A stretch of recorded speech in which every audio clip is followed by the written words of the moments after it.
Sebuah peristiwa dahsyat dipercaya pernah terjadi di alam raya yang melibatkan berbagai entitas adikodrati mengagumkan dalam satu momen. Kita akan menelusuri jejak peristiwa itu yang memampukan orang Nusantara mengubah air biasa menjadi tirta keabadian, yakni pentirtaan penataran di Kota Blitar, juga di beberapa candi lainnya. Oke teman-teman, kita ada di negara Indonesia. Dan pentirtaan yang kita kunjungi ini dibangun kira-kira bersamaan saat William Wallace dari Skotlandia, pernah difilmkan berjudul Braveheart, ditangkap dan dibawa ke London karena dianggap mengkhianat dan dihukum gantung. Yuk.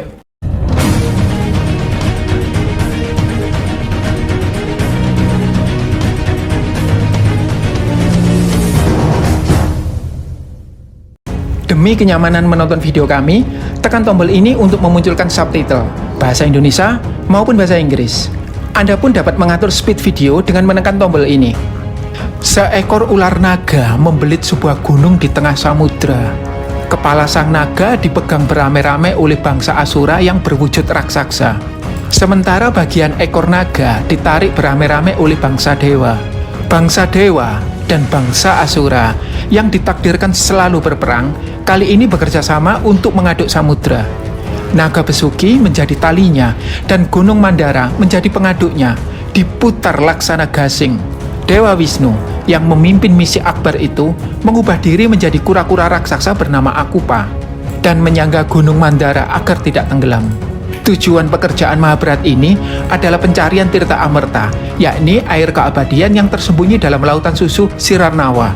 Dikarenakan besarnya gabungan kekuatan para raksasa dan para dewa, Gunung Mandara berputar kencang. Akibatnya, isi lautan susu pun terkuak, dan keluarlah berbagai hal menakjubkan, baik benda maupun figur-figur hidup.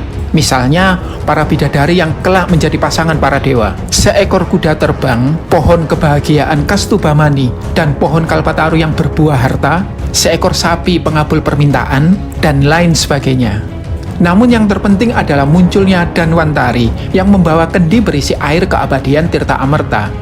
Kendi yang menjadi rebutan antara para dewa dan raksasa. Sayangnya, yang keluar dari lautan bukan cuma air amerta, melainkan juga racun hala-hala yang sanggup menghancurkan alam semesta. Atas bujukan Dewa Wisnu, Dewa Siwa menelan racun tersebut hingga lehernya hangus. Dan insiden itu menjadi awal Dewa Siwa dijuluki Nilakanta atau Dewa berleher biru. Kisah terkenal ini dinukil dari kitab Mahabharata bagian Adiparwa dan menjadi landasan penting untuk kita saat ini mengenali ikon-ikon kedewataan. Misalnya, bulan sabit atau Arda Chandra menjadi pengenal Dewa Siwa. Duet Laksmi dan Sri serta kulit kerang atau Sangka yang menjadi penanda Dewa Wisnu. Juga Gajah Airawata yang menjadi penanda Dewa Indra dan lain sebagainya. Seolah melalui kisah ini kosmologi Hinduisme ditata. Kisah ini tersohor dengan nama Samudra Mantana atau pemutaran samudra yang kemudian tersebar ke seluruh dunia, terutama wilayah Indochina hingga Asia Tenggara. Tak terkecuali Nusantara, kisah ini pun masuk dan menjadi bagian penting dalam penataan kosmologi Jawa kuno. Berikut kisah pengaduan yang dinukil dari kitab Tantu Panggelaran.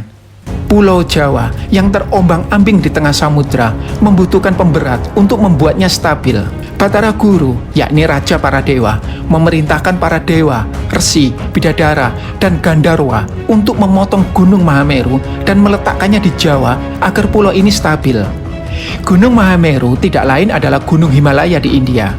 Maka berangkatlah rombongan itu ke India dan dipotonglah setengah dari badan gunung tersebut. Yang menjadi tali adalah ular naga jelmaan Batara Wisnu. Sementara Batara Brahma menjelma menjadi kura-kura raksasa yang memanggul gunung di lautan. Lalu diseretlah potongan gunung itu menuju Jawa. Saat dipotong, Gunung Mahameru mengeluarkan pancaran air beracun bernama Kalakuta. Para dewa yang kehausan meminum air itu. Dan tewaslah seluruh rombongan. Proyek besar penyelamatan Pulau Jawa pun putus di tengah jalan. Terus ikuti ya teman-teman, kita akan menelisik jejak-jejak pemindahan gunung ini. Juga mengunjungi tempat di mana orang Jawa kuno mengubah air biasa menjadi air keabadian. Namun sebelumnya jangan lupa untuk subscribe, like, dan share.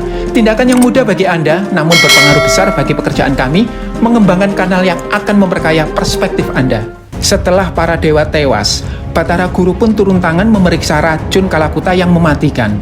Ketika dicicipi, racun itu menghanguskan leher sang Raja Dewa. Hingga sejak itu, Batara Guru mendapat julukan Nilakanta atau Dewa Berleher Biru oleh sang Raja Dewa. Racun itu kemudian ditatap dalam-dalam hingga berubahlah air kematian menjadi air kehidupan atau air amerta. Ditempatkannya air keabadian itu dalam wadah yang disebut Kamandalu. Lalu diperciinya jenazah para dewa hingga seluruh rombongan hidup kembali dan memiliki kekuatan raksasa. Pemindahan gunung pun dilanjutkan hingga Mahameru berhasil diletakkan di sisi barat Pulau Jawa. Akibat peletakan ini, sisi timur Jawa terangkat dan seluruh pulau miring. Maka para dewa memotongnya kembali dan memindahkannya ke arah timur. Konon, dalam prosesnya, bagian bawah gunung berguguran dan berubah menjadi berbagai gunung. Sejak itu Pulau Jawa memiliki banyak gunung berapi. Akhirnya, yang tersisa hanyalah pucuk Mahameru yang diletakkan di Jawa Timur. Pulau Jawa pun seimbang dan kokoh. Pucuk Mahameru atau bagian tersuci itu menjadi Gunung Pawitra atau Gunung Penanggungan yang saat ini menjulang di perbatasan Kabupaten Mojokerto dan Pasuruan. Penegasan Gunung Penanggungan sebagai gunung suci jelmaan Mahameru bukanlah klaim sembarangan, karena bentuk gunung ini sangat menyerupai konsep Mahameru, yakni satu gunung dikelilingi gunung-gunung yang lebih rendah di 8 arah mata angin.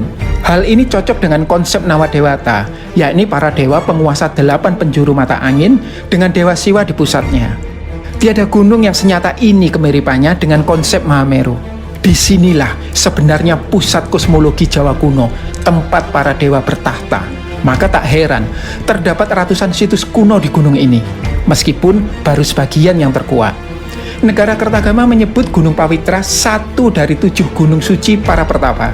Bahkan ada yang berpendapat, salah satu alasan perpindahan kekuasaan raja-raja dari Jawa Tengah ke Jawa Timur adalah karena keberadaan gunung ini. Menurut saya, Gunung Penanggunganlah merupakan embrio kerajaan-kerajaan era Jawa Timur yang pada akhirnya menguasai Nusantara. Kisah pengaduan samudra, yakni Samudra Mantana versi India, yang kemudian berubah menjadi kisah pemotongan Gunung Mahameru dalam versi Nusantara, memiliki nilai penting dalam ritus di Jawa kuno. Karena di dalamnya terdapat kisah penciptaan air amerta yang suci dan vital dalam ritual agama-agama Tirta Pitarakita. Jejak-jejak kisah ini sering kita jumpai pada situs petirtaan dan candi-candi. Salah satu situs itu adalah Petirtaan Penataran atau sering juga disebut Candi Penataran II. Seperti kebiasaan candi-candi di Blitar, petirtaan ini pun berada di bawah permukaan tanah, yakni sekitar 3 meter. Teman-teman bisa perhatikan ya, situs ini berdiri di bantaran sungai Tanen yang deras, menunjukkan bahwa wilayah ini berlimpah air tanah. Terbuat dari batu andesit dengan ukuran yang tidak terlalu besar. Terlihat ya, ada 2 ruang pemandian. Yuk kita masuk. Airnya masih mengalir deras. Menurut juru pelihara, air di sini tidak pernah kering. Wah, kesempatan bersuci ya. Ini namanya ngelaba di tengah ngevlog. Beberapa jalatwaranya sudah hilang. Perhatikan teman-teman, konsep Mahamerunya ada di sini. Yuk kita hitung. 1, 2, 3, 4, 5, 6, 7, 8. Ada 8 gunung di penjuru mata angin. Yang ke-9 tentu adalah Dewa Siwa di pusatnya. Maka jelas tempat ini adalah gambaran Mahameru. Dengan dipahatkannya konsepsi Mahameru di sekeliling pancuran ini, maka air yang memancar berubah menjadi intisari Gunung Mahameru, yakni air amerta, air suci pembawa keabadian yang menjadi minuman para dewa. Nah, 500 meter dari petirtaan ini berdirilah Candi Penataran, yang merupakan candi raya. Maka makin jelas, petirtaan ini adalah tempat leluhur kita bersuci sebelum melakukan upacara di Candi Penataran. Banyak sejarawan menduga petirtaan ini di masa lalu adalah jalan masuk menuju Candi Penataran. Jadi teman-teman, sebelum ke Candi Penataran, sebaiknya ke sini dulu ya, untuk membasuh wajah dan kaki. Beberapa meter dari sini terdapat petirtaan yang lebih sederhana, yang kemungkinan diperuntukkan bagi orang kebanyakan. Lydia Given, peneliti figur bertopi era Majapahit, menuliskan bahwa kemungkinan besar petirtaan yang sedang kita kunjungi ini diperuntukkan bagi para raja dan kaum bangsawan. Perhatikan juga sisa-sisa relief 2 pria yang memakai anting, simbol kebangsawanan. Jadi, raja-raja Majapahit teman-teman mungkin pernah menginjakkan kaki di petirtaan ini. Pasti Ratu Tirbuana juga ya. Gajah Mada juga. Saya sampai merinding. Nah, Petirtaan lain yang memiliki jejak pengaduan samudra adalah Candi Tikus di Trowulan. Petirtaan ini dipercaya sebagai bagian dari keputren Istana Majapahit. Perhatikan teman-teman, kental dengan konsep Mahameru ya. Berarti air yang memancar adalah air amerta. Kisah pengaduan samudra atau kisah pemotongan Gunung Mahameru adalah kisah penting dan sakral hingga dipahatkan di candi-candi yang berkaitan dengan kesucian dan keabadian. Candi Simping di Blitar misalnya, memahatkan kisah ini dengan gaya naturalis dekoratif. Perhatikan, ini kura-kura yang menyaga gunung, dilingkari oleh 4 naga yang saling mengait. Untuk Candi Simping, silakan klik tautan di atas ya, atau cek di deskripsi. Candi lainnya adalah Candi Soko di Karanganyar, Jawa Tengah. Candi yang berbentuk piramid ini sebenarnya gambaran Gunung Mahameru yang disangga kura-kura akupa. Arca kura-kura raksasanya ada di halaman candi, yang ukurannya cukup besar sehingga sering disangka meja. Untuk Candi Soko, silakan klik tautan di atas ya, atau cek di deskripsi. Jika kita bandingkan, kisah pemotongan gunung versi Jawa kuno memiliki beberapa perbedaan dengan aslinya, yakni versi Samudra Mantana. Pertama, tujuan pemotongan gunung bukanlah mencari air amerta, melainkan menstabilkan Pulau Jawa. Kedua, naga yang digunakan mengikat bukanlah naga besuki, melainkan jelmaan Wisnu. Sementara kura-kuranya juga bukan akupa jelmaan Wisnu, melainkan jelmaan Brahma. Ketiga, pemimpin proyek bukanlah Dewa Wisnu, melainkan Batara Guru alias Dewa Siwa. Keempat, tidak ada bangsa raksasa dalam rombongan, hanya para dewa dan para resi yang dirasuki kekuatan raksasa. Kelima, air amerta tidak berasal dari pengaduan samudra, tetapi merupakan ciptaan Batara Guru yang membalikkan fungsi racun. Dan keenam, Gunung Mandara dipersamakan dengan Gunung Mahameru. Betapapun terdapat perbedaan yang mencolok, sangat jelas bagi kita bahwa kisah pemindahan Gunung Mahameru ke Pulau Jawa adalah pengembangan dari kisah Samudra Mantana versi India. Namun, mengapa sih masyarakat Jawa kuno berani-beraninya mengubah kisah Samudra Mantana? Penyebabnya jelas bukan sekedar alasan spiritual, melainkan juga politis. Pemindahan Gunung Mahameru ke Jawa jelas memberi landasan bagi perubahan dewa-dewa India menjadi dewa-dewa Jawa. Dengan demikian, Pulau Jawa menjadi tanah suci dan memberi legitimasi pada raja-raja yang bertahta di dalamnya untuk menjadi jelmaan dewa dan memiliki hak memerintah. Efek lain dari kisah pemindahan Gunung Mahameru adalah sinkronnya kepercayaan asli dengan kepercayaan pendatang. Seperti yang kita tahu, masyarakat Nusantara memiliki keyakinan asli yang memuja roh-roh leluhur atau para hyang yang bersemayam di gunung-gunung. Ritus ini menjadi terakomodasi ketika kisah tersebut menegaskan bahwa semua gunung di Pulau Jawa adalah pecahan gunung suci dari India.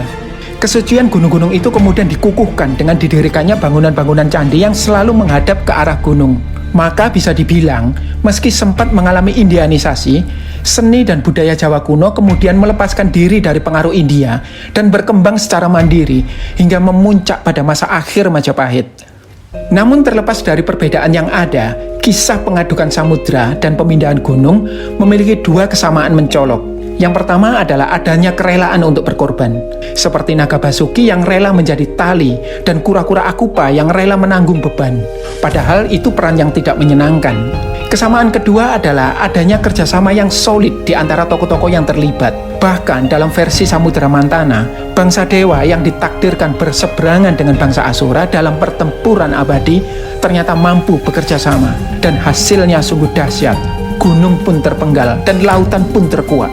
Jika 2 bangsa yang digariskan menjadi musuh abadi bisa bersatu seia sekata, bukankah kita dengan kayanya perbedaan yang menyatukan kita di Nusantara ini lebih mampu lagi untuk bersatu meraih sesuatu yang besar? Sayangnya, setelah pengaduan samudra usai, para raksasa kembali berseteru dengan para dewa, sehingga tidak ada lagi pencapaian sehebat Samudra Mantana yang bisa mereka torehkan bersama-sama. Benarlah ungkapan leluhur kita, bersatu kita teguh, bercerai kita runtuh.